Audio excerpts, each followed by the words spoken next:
നമ്മൾ ഇടയ്ക്ക് ഇങ്ങനെ ഈ ശബരിമലയിലേക്ക് കുറച്ച് പോയത് കൊണ്ട് നമുക്ക് തദ്ദേശം നമ്മൾ വിട്ടുപോയതല്ല, മനഃപൂർവ്വമല്ല. കാരണം ഓരോ വിഷയത്തിന്റെ അടിസ്ഥാനത്തിലാണല്ലോ നമ്മൾ സംസാരിക്കേണ്ടത്. അപ്പൊ ശബരിമല കുറച്ച് വീഡിയോസ് വരേണ്ട സമയമായി. ഹരിവരാസനോ അതുമായി ബന്ധപ്പെട്ട വീഡിയോസ് ചെയ്യേണ്ട ഒരു വളരെ നീടുള്ളത് കൊണ്ടാണ് നമ്മൾ അങ്ങോട്ട് പോയത്. വീണ്ടും നമ്മൾ തിരിച്ചിതിലേക്ക് വരുന്നു. ഇനി അങ്ങോട്ട് പോകും. നമ്മുടെ വിഷയങ്ങളുടെ സമകാലികമായ വിഷയങ്ങൾ സമൂഹത്തിന് കൊടുക്കുക എന്നുള്ളതാണ് ഞങ്ങളുടെ ജോലി. ഉള്ള കാര്യം ഉള്ളതുപോലെ പറയും. അതാണ് ഞങ്ങളുടെ മുദ്രാവാക്യം. ഉള്ള കാര്യം ഉള്ളതുപോലെ. ഈ മുദ്രാവാക്യം ഞങ്ങൾക്ക് തന്നതൊരു അമ്മയാണ്. ഞാൻ പേര് പറയുന്നില്ല. മാതൃഭൂമിയിൽ പ്രവർത്തിച്ചിരുന്ന ഒരു മാനേജർ പേര് പറയുന്നില്ല. ഒരു മാനേജറുടെ അമ്മ നമ്മളുടെ വീഡിയോകളുടെ ഒരു ആരാധികയാണ്. ആ അമ്മ എന്ത് ചെയ്യുന്നു വെച്ചാൽ വീഡിയോസൊക്കെ കാണുകയും അവസാനം ആ അമ്മ മാതൃഭൂമിയിൽ മുമ്പ് പ്രവർത്തിച്ചിരുന്ന മകളായ മാനേജർക്ക്, പഴയ കഥയാണ്, മാനേജർക്ക് അയച്ച ഒരു വോയിസ് ഉണ്ട്. അതെനിക്ക് അയച്ചു തന്നവർ. ആ വോയിസിനകത്ത് പറയുന്നുണ്ട് ഇങ്ങനെ ഒരാളുണ്ടെന്നും അയാൾ ഉള്ള കാര്യം ഉള്ളതുപോലെ പറയുമെന്നും. അതുകൊണ്ട് വലിയ ഇഷ്ടമാണെന്ന് പറഞ്ഞു. അപ്പോൾ ഒരുപാട് അമ്മമാർക്ക് നമ്മളോട് വലിയ താല്പര്യമുണ്ട്. അത് ബാംഗ്ലൂരുള്ളവരാവട്ടെ, പിന്നെ ശ്രീലങ്കയിൽ നിന്നാകട്ടെ, വിദേശത്തിരിക്കുന്ന ഒരുപാട് അമ്മമാർ നമ്മുടെ വീഡിയോസ് കാണുകയും നമ്മളോട് ഒരു സ്നേഹം പ്രകടിപ്പിക്കുകയൊക്കെ ചെയ്യുന്നുണ്ട്. പിന്നെ മറ്റുള്ളവരും ഒക്കെ ഉണ്ട്. എല്ലാ ഗ്രൂപ്പിലും ആളുകളുണ്ട്. അപ്പോൾ അതുകൊണ്ട് നല്ല സന്തോഷമാണ്. അപ്പോൾ ഞാൻ പറഞ്ഞു വന്നത്, തിരുവനന്തപുരത്തൊന്ന് അവസാന റൗണ്ട് ഒന്ന് ഓടേണ്ടതുണ്ട്. നമുക്കറിയേണ്ടുന്ന ചില പ്രധാന കാൻഡിഡേറ്റുകൾ ജയിക്കുമോ എന്ന് നോക്കിയിട്ട് നമുക്ക് താഴേക്ക് വരാം. നമ്മൾ തുടങ്ങുന്നത് ഇപ്പോൾ CPM ആണല്ലോ ഭരിച്ചുകൊണ്ടിരിക്കുന്നത്. അതുകൊണ്ട് CPM ന്ന് തുടങ്ങാം. അതുകൊണ്ടാണ്, അല്ലാതെ വേറെ കാര്യമൊന്നുമില്ല. ശ്രീകുമാർ, പേട്ടയിൽ മത്സരിക്കുന്ന ശ്രീകുമാർ ഒരു വലിയ സാധ്യതയുള്ള നേതാവാണ്. അദ്ദേഹം ജയിച്ചാൽ മേയറാകുന്ന, പേട്ടയിലല്ല, പിന്നെ പേട്ടയിൽ മത്സരിക്കുന്നത് ദീപക്കാണ്, അഡ്വക്കേറ്റ് ദീപക്കാണ്. ദീപക്ക് തൊട്ട് ഇപ്പുറത്താണ് നമ്മുടെ ശ്രീകുമാർ മത്സരിക്കുന്നത്. അപ്പോൾ ദീപക്ക് ജയിച്ചാൽ, നേരത്തെ ശിശുക്ഷേമ സമിതിയിലൊക്കെ ഉണ്ടായിരുന്നു, ദീപക്ക് ജയിച്ചാൽ മേയറാകും എന്നൊരു വാദം വന്നിട്ടുണ്ട്. അത് കഴിഞ്ഞാൽ അടുത്ത പ്രധാനപ്പെട്ട നേതാവായിട്ട് ശ്രീകുമാർ വന്നിട്ടുണ്ട്. അടുത്ത പ്രധാനപ്പെട്ട നേതാവായി വഞ്ചിയൂർ ബാബു വന്നിട്ടുണ്ട്. വഞ്ചിയൂർ ബാബു നേരത്തെയുള്ള ഗായത്രി ബാബുവിൻ്റെ അച്ഛനാണ്. നേരത്തെ സ്റ്റാൻഡിംഗ് കമ്മിറ്റി ചെയർപേഴ്സൺ ആയിരുന്ന ഗായത്രി ബാബുവിൻ്റെ അച്ഛനാണ് വഞ്ചിയൂർ ബാബു. വഞ്ചിയൂർ എന്ന് കയറി വന്നിട്ടുണ്ട്. ശിവജി വരുന്നുണ്ട്. CPMന്റെ വലിയ ജിഹുവായിട്ടുള്ള CPMന്റെ വിളപ്പിൽ ഏരിയ സെക്രട്ടറി ആയിരുന്ന ശിവജി വന്നിട്ടുണ്ട്. അങ്ങനെ CPMന് ഒരു വലിയ നിര തന്നെ മേയർമാരാകാനും ഒക്കെ. ഇവരൊക്കെ ജയിക്കുമോ? വലിയ ചോദ്യമാണ്. കാര്യം പേട്ടയിൽ നോക്കുമ്പോൾ അശോക് കുമാറാണ് നിൽക്കുന്ന. പാൽക്കുളങ്ങരയിൽ നിരവധി വർഷങ്ങളിൽ കൗൺസിലർ ആയിരുന്നിട്ടുള്ള, പാൽക്കുളങ്ങര വാർഡ് ഉണ്ടായ കാലം മുതലേ ഹിന്ദുമുന്നണിയൊക്കെ, BJPക്ക് മുമ്പ് ഹിന്ദുമുന്നണിയുടെ കാലം മുതലേ കൗൺസിലർ ആയിരുന്ന അശോക് കുമാറാണ് പേട്ടയിൽ മത്സരിക്കുന്നത്. ചെറിയ സ്ഥാനാർത്ഥിയല്ല. പിന്നെ കോൺഗ്രസിനും ശക്തമായ സ്ഥാനാർത്ഥിയുണ്ട്. എന്ത് സംഭവിക്കും? ഇനി നമ്മൾ നേരെ അടിച്ച് കോൺഗ്രസിലേക്ക് വന്നാൽ, ശബരിനാഥിനെ നിലനിർത്തിക്കൊണ്ട് ഇപ്രാവശ്യം പിടിക്കാൻ പറ്റുമോ എന്നുള്ളതാണ് വലിയ നിലയിൽ നോക്കുന്നത്. കവടിയാറിലാണ് ശബരിനാഥ് മത്സരിക്കുന്നത്. പക്ഷെ അവിടെ ഒരു വോട്ടിനാണ് BJPക്കാർ കഴിഞ്ഞ പ്രാവശ്യം തോറ്റുപോയതെന്ന് കൂടി ആലോചിക്കുക. BJPക്ക് വലിയ സാധ്യതയുള്ള പ്രദേശമാണ്.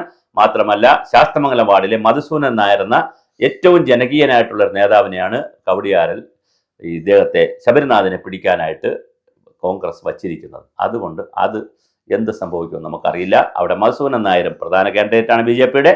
ശബരിനാഥ് CPMന്റെ കാൻഡിഡേറ്റ് അത്ര പ്രമുഖനല്ല. ഇനി നേരെ നമ്മൾ പിടിച്ചാൽ കോൺഗ്രസിനകത്ത് തന്നെ വേറെ കുറേ നേതാക്കൾ, മേരി പുഷ്പ എന്ന് പറഞ്ഞിട്ടുള്ള പഴയ കൗൺസിലർ തന്നെ, കുന്നുകുഴിയിലെ കൗൺസിലർ തന്നെ വീണ്ടും മത്സരിപ്പിക്കുന്നു. ഷേർലി എന്ന് പറയുന്ന ചാൾസ് MPയുടെ മരുമകൾ ഷേർലിയെ പാളയത്ത് മത്സരിപ്പിക്കുന്നു. 24 വയസ്സുകാരിയെ മത്സരിപ്പിച്ചുകൊണ്ട് വലിയ വിവാദമായ നായികയായി മാറിയ വൈഷ്ണ സുരേഷ് മുട്ടടയിൽ മത്സരിക്കുന്നു. അങ്ങനെ കോൺഗ്രസ് കുറെ മെച്ചപ്പെട്ട സ്ഥാനാർത്ഥികളെയൊക്കെ നിർത്തി വരുന്നു. എന്നാൽ ഇതിനെയെല്ലാം ഞെട്ടിച്ചുകൊണ്ടാണ് BJPയുടെ ലിസ്റ്റ് വന്നത്. ശ്രീലേഖ IPS, ആദ്യത്തെ വനിതാ DGP ശ്രീലേഖ IPSനെ സ്ഥാനാർത്ഥിയാക്കിക്കൊണ്ട് ശാസ്തമംഗലത്ത് സ്ഥാനാർത്ഥിയാക്കുന്നു. പത്മിനി തോമസ്, കോൺഗ്രസിന്റെ ഈ വലിയ ആളായിരുന്നു, സ്പോർട്സ് കൗൺസിലിൽ ഉണ്ടായിരുന്ന പത്മിനി തോമസിനെ പാളയത്ത് നിർത്തിക്കൊണ്ട് BJP ഒരു ഞെട്ടലിലേക്ക് കൊണ്ടുവന്നിട്ടുണ്ട് ആളുകളെ. അതുപോലെ തന്നെ VV രാജേഷ് കഴിഞ്ഞ പ്രാവശ്യം ജില്ലാ സെക്രട്ടറി ആയിരുന്നു. പിന്നെ BJPയുടെ ജില്ലാ സെക്രട്ടറി ആയിരുന്നു. കഴിഞ്ഞ പ്രാവശ്യം നമ്മുടെ പൂജപ്പുരയിൽ നിന്നുള്ള കൗൺസിലറായിരുന്നു. അവിടെ മഹേശ്വരൻ നായർ ഉണ്ടായിരുന്ന കാലം, കോൺഗ്രസിൽ ഉണ്ടായിരുന്ന കാലമെല്ലാം മഹേശ്വരൻ നായരാണ് ജയിച്ചുകൊണ്ടത്. പിന്നെ അത് മാറി രാജേഷിലേക്ക് പോയി. മഹേശ്വരൻ നായരും BJPയിലേക്ക് പോയി. മഹേശ്വരൻ നായർ അപ്പുറത്തെ വാർഡിൽ, തൊട്ടടുത്തൊരു വാർഡിൽ നിന്ന് മഹേശ്വരൻ നായരും BJPക്ക് വേണ്ടി മത്സരിക്കുന്നുണ്ട്. തമ്പാനൂർ സതീഷ് വളരെ പ്രധാനപ്പെട്ട കോൺഗ്രസിന്റെ തിരുവനന്തപുരത്തെ ഒരു നേതാവായിരുന്നു. അദ്ദേഹം തമ്പാനൂർ ഭാഗത്തു നിന്ന് BJPക്ക് വേണ്ടി മത്സരിക്കുന്നു. കരമന അജിത്ത് വളരെ നല്ലൊരു കൗൺസിലറാണ്, അദ്ദേഹം മത്സരിക്കുന്നു.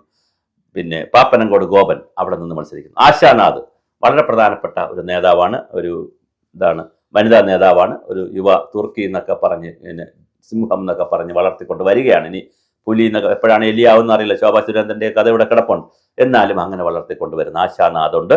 അങ്ങനെ വളരെ വലിയ തോതിൽ സ്ഥാനാർത്ഥികളുടെ താരപ്രഭ കൊണ്ട് തന്നെ തിരുവനന്തപുരം നഗരസഭ പോകുന്നു.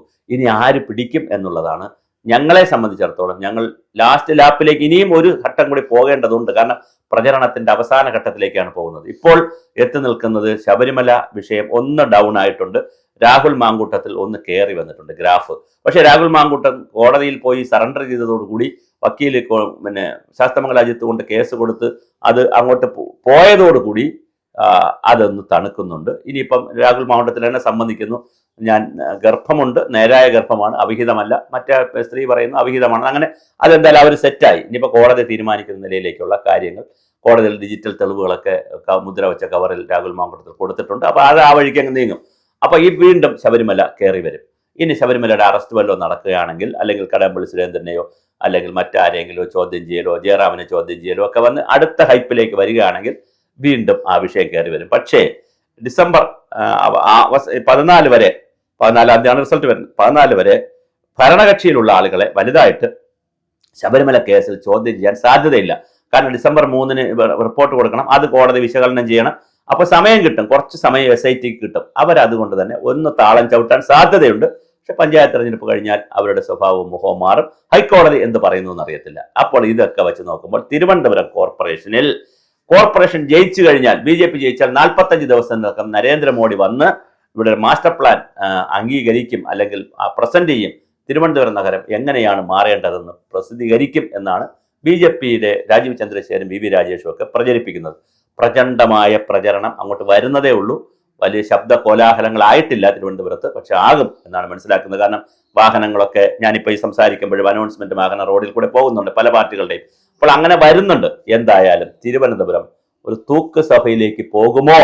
കാരണം 35 സീറ്റുള്ള BJP 50ലേക്ക് എത്തുമോ, 51ലേക്ക് എത്തുമോ? 10 സീറ്റുള്ള കോൺഗ്രസ് 51ലേക്ക് എത്തുമോ? അപ്പൊ 35-10 45 പോയിട്ട് 55 സീറ്റുള്ള CPM വല്ലാതെ താഴെ പോകുമോ? ഇതാണ് ചോദ്യം.